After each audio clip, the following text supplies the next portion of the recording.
आप देख रहे हैं SHS नॉलेज। दोस्तों, if you want to increase your value you must catch the time and otherwise the time will pass away and you will keep waiting for the right time. So today we are going to discuss a very interesting type of pronoun, and that is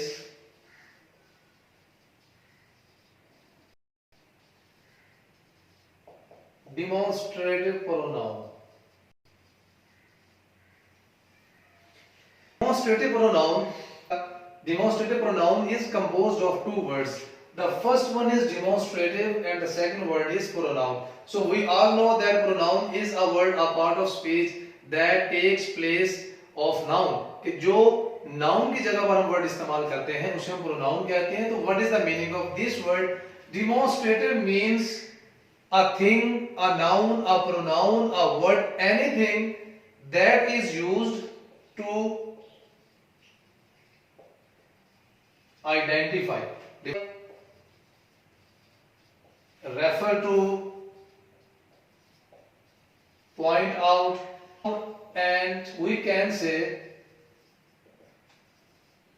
differentiate. Now here we have written down 3 to 4 words relevant to demonstrative word. इसका मतलब ये है, एक हम ऐसे pronoun की हम बात करने वाले हैं जो चीजों को पॉइंट आउट करता है, जो चीजों को आइडेंटिफाई करता है, उनकी शनाख्त करता है। इसका मतलब ये है कि करना, पहचान करने के लिए प्रोनाउन आएगा और ये आपको स्पेसिफाई कर देगा कि हम किस ऑब्जेक्ट की बात कर रहे हैं। रेफर टू, उसका हवाला देगा। इसका मतलब ये है कि आपको एक चीज के बारे में हमें बता देगा ये प्रोनाउन कि हम किस चीज के बारे में बात कर रहे हैं। पॉइंट आउट, पॉइंट आउट का मतलब होता है उंगली की मदद से इशारा करना, आंखों की मदद से स्पेसिफाई कर देना कि किस चीज की बात हो रही है। एंड डिफरेंशिएट, डिफरेंशिएट का मतलब ये है कि आप जिस ऑब्जेक्ट को, जिस पर्सन की बात कर रहे होते हैं, दूसरे पर्सन क्योंकि आप सिलेक्ट नहीं करते, आपकी सिलेक्शन में नहीं होते, आपकी पॉइंटिंग आउट में नहीं होते, तो वो साइड पे हो जाते हैं और ये चीज दूसरी चीजों से डिफरेंशिएट हो जाती है, अलग हो जाती है। So if we write down the definition of demonstrative noun, pronoun, sorry, a pronoun that is used to, now what should I write here? I can write all these words because these are the actual function of this type of pronoun. Person, place and things. So when we point out a certain person, when we identify a certain person, when we refer to a certain person, जब मैं खास person को, place को, thing को, object को specify कर लेता हूं, आइडेंटिफाई कर लेता हूं, पॉइंट आउट कर लेता हूं, इसका मतलब ये है कि मेरे लिए वो बंदा स्पेसिफिक हो जाता है और बाकी तमाम चीजें जो है वो उससे अलग हो जाती हैं। सो ये प्रोनाउन जो है बहुत सिंपल सा है, बहुत इंटरेस्टिंग है और ये बहुत ही ज्यादा इजीली समझ में आने वाला है। Now for example, if I have 4 chairs in a room and I say please bring me a chair without specifying any chair, then it will become difficult for the student that which chair the teacher is asking. I point out this one. This one means the chair that I am pointing out. It is also easy for the student to bring me that chair. ये आप point out करने के लिए objects को use करते हैं. So this is all about demonstrative pronoun, and this includes this, that, these, those and such. Now here this and that. We all know this means ये, that means वो, और this और that जो है ये singulars के इस्तेमाल होते हैं। फॉर एग्जाम्पल, ये बोर्ड मार्कर है, I will say this is a board marker. If I put this board marker far away from me, अगर मैं इसको कहीं दूर रख देता हूं, then I will say that is a board marker because it is put at a distance place. So that's why this and that for singular objects, हम एक सिंगुलर चीजों के लिए इस्तेमाल करते हैं, ऑब्जेक्ट है या पर्सन है, और इनका मतलब क्या होता है कि जो दिस है वो हम जिक्र करते हैं जब एक चीज आपके करीब होती है, जैसे ये बोर्ड मार्कर मेरे हाथ में है, this is a board marker. और दैट का हम ये जिक्र तब करते हैं जब एक चीज आपसे थोड़ा सा दूर होती है, that chair, that wall, that person, that room, that box, that book. So हम दैट की बात करते हैं जब एक चीज दूर हो। नाउ हियर दीज का मतलब होता है ये सब। ये सब से मुराद क्या है कि हमारे इर्द गिर्द मौजूद जिन ऑब्जेक्ट्स की बात हो रही है वो मोर देन वन नंबर है। जब मोर देन वन नंबर है तो इसका मतलब है वो प्लूरल फॉर्म में है।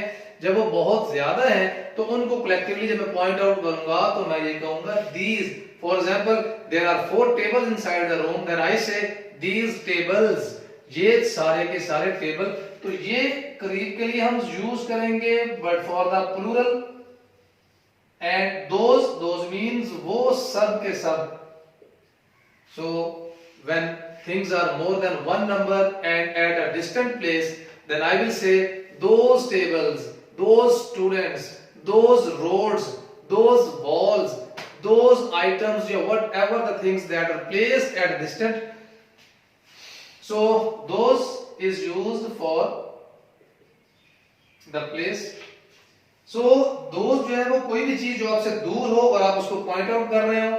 These बहुत सी चीजें जो आपके करीब हो आप उनको पॉइंट आउट कर रहे हैं, आइडेंटिफाई कर रहे हैं, डिमोन्स्ट्रेट कर रहे हैं, डिफरेंशिएट कर रहे हैं।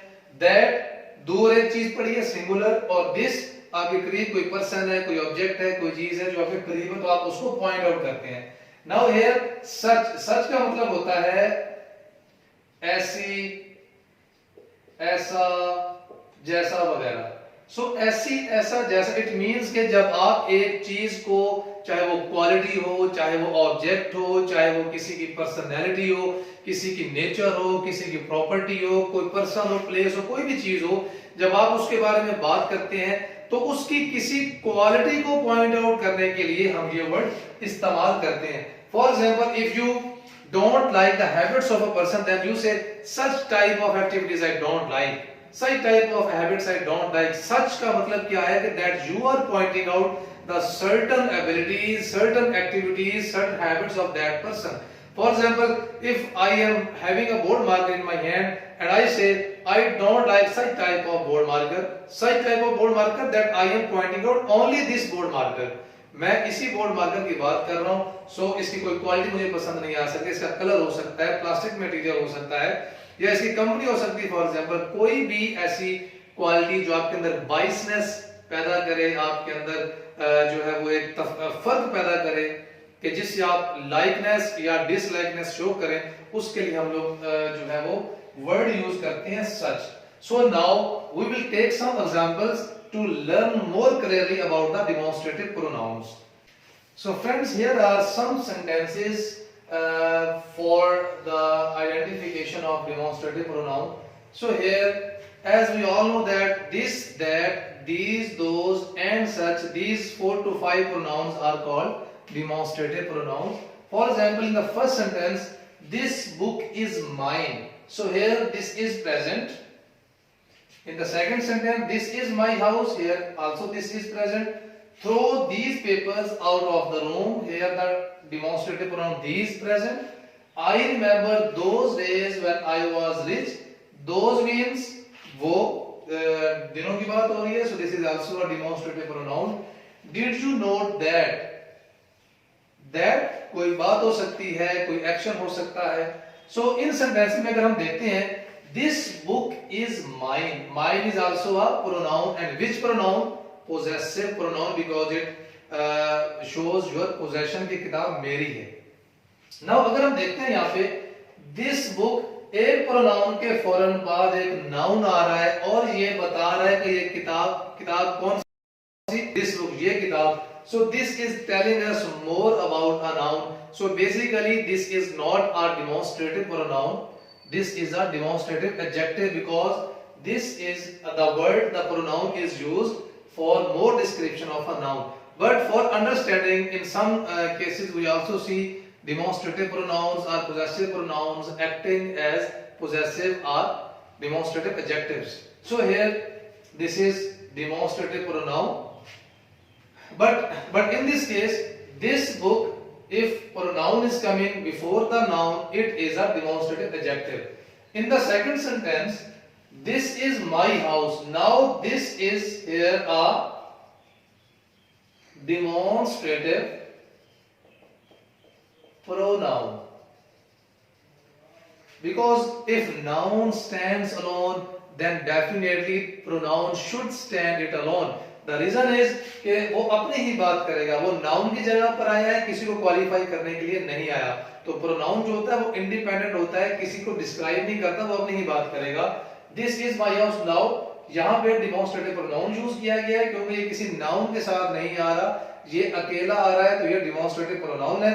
अब ये कैसे पॉइंट आउट कर रहा है? This is my house. क्या आप घर की तरफ इशारा कर रहे हैं, पॉइंट आउट कर रहे हैं, उसको डिफरेंशिएट कर रहे हैं बाकी तमाम घरों से कि ये मेरा घर है. Throw these papers out of the room. Here these, ये तमाम पेपर्स मैं इनको आइडेंटिफाई कर रहा हूँ, बाकी तमाम गार्बेज पेपर्स वगैरह से मैं इनको डिफरेंशिएट कर रहा हूँ, पॉइंट आउट कर रहा हूँ, इनको आप बाहर फेंक दें. तो यहाँ पे अगर देखा जाए तो these is a demonstrative adjective, क्योंकि दीज पेपर्स को क्वालिफाई कर रहा है वो demonstrative he. The function is, जो प्रोनाउन है वो अकेला यूज किया जाता है और जो एडजेक्टिव वो नाउन के साथ यूज किया जाता है. I remember those days when I was rich. Those यहाँ पे भी demonstrative adjective है because those is qualifying, describing something more about the noun days.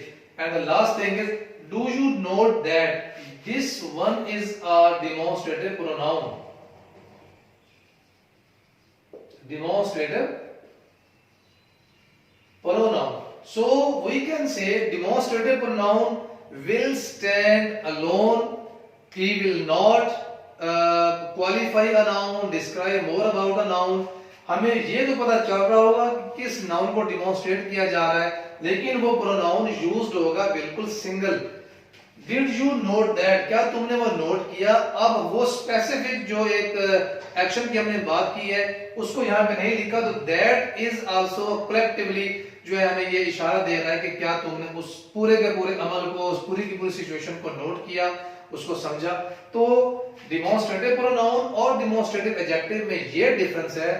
Words are same but demonstrative adjective always qualifies, describe something more about a noun coming before a noun. वो noun के बिल्कुल साथ इस्तेमाल होगा. Instead of that जो demonstrative pronoun होता है वो नाउन के या प्रोनाउन के किसी चीज के साथ इस्तेमाल नहीं होता, वो अकेला ही यूज होता है. So here we take an example of the demonstrative pronoun such. So here I have written down a sentence. I have some colorful boxes. मेरे पास कुछ रंगीन या रंगदार बॉक्सेस हैं. Do you like such? क्या तुम्हें ऐसे बॉक्सेस पसंद हैं? Now the word such is a demonstrative pronoun, coming independently, coming alone, coming as a single pronoun. So सच के आगे आपको नाउन या प्रोनाउन लगाने की जरूरत नहीं पड़ी. द रीजन इज कि वो जो होल स्टोरी होती है उसको आप कलेक्टिवली प्रोनाउन की फॉर्म में बोल देते हैं, नाउन का जिक्र नहीं करते हैं. बिकॉज जब आप डिमॉन्स्ट्रेट कर रहे होते हैं, पॉइंट आउट कर रहे होते हैं, तो ये अंडरस्टूड सी बात होती है कि आप किस नाउन की तरफ इशारा कर रहे हैं. अगर आप नाउन को मेंशन कर देंगे डिमॉन्स्ट्रेटिव प्रोनाउन के साथ तो वो डिमॉन्स्ट्रेटिव एडजेक्टिव बन जाएगा, लेकिन अगर आप मेंशन नहीं करेंगे तो वो डेफिनेटली डिमॉन्स्ट्रेटिव प्रोनाउन ही रहेगा. So this is the definition and some examples of demonstrative pronoun. So relevant worksheets और इसके description, definition, explanation और इसके वाले से और जो एक्सरसाइजेज हैं वो इंशाल्लाह आपको डिस्क्रिप्शन में उनका लिंक मिल जाएगा. अगर आपको कोई क्वेश्चन हो तो मेरा ईमेल भी आपको डिस्क्रिप्शन में मिल जाएगा. आप वहां पे मुझे जो है अपना ओपिनियन दे सकते हैं, कमेंट दे सकते हैं, आप मुझे बता सकते हैं कि आपको ये चीज समझ में आई है या नहीं. जो भी नए दोस्त जो हैं वो इस चैनल को देख रहे हैं, आप अपने कमेंट से अपनी राय का इजहार जरूर करें. मेरी वीडियोस अगर आपको इंफॉर्मेटिव लगती हैं, पसंद आती हैं तो उनको लाइक भी करें, शेयर भी करें और मुझे अपना जो एनालिसिस है वो भी लाजमी दें. और जो भी दोस्त अहबाब जो है वो हमारी टीम का हिस्सा बन चुके हैं, आपका अगेन बहुत बहुत शुक्रिया for being the team of SHS knowledge. Thank you so much. इंशाल्लाह I will meet you tomorrow with the new lecture.